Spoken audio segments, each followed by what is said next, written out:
My name is Alejandro Tosil. I'm the CEO and co-founder of Miraculous. My name is Faye Christodoulou. I'm Chief Scientific Officer and co-founder at Miraculous. Our vision is to make the most complex protocols accessible to scientists everywhere.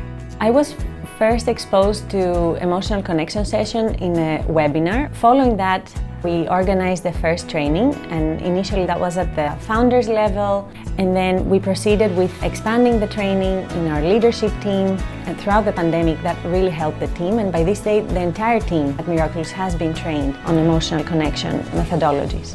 What we've seen is, first, it makes the communication of how we feel lighter, which is great. The second thing is the ability to speak about it without any fears. And third is a much stronger connection within the team. And once that happens, then everything is just so much easier. For example, the ability to have difficult conversations without necessarily making it to a crisis or making it to a really big problem.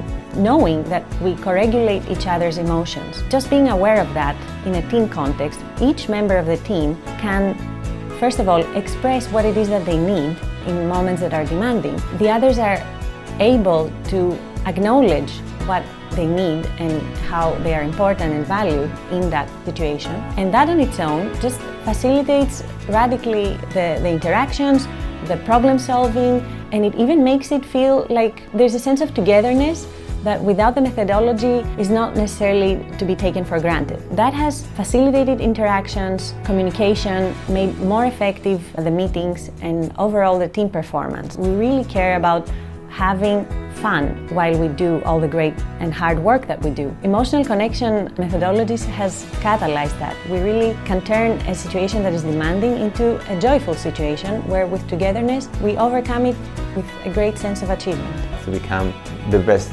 versions of ourselves that we thought of implementing this process in the company.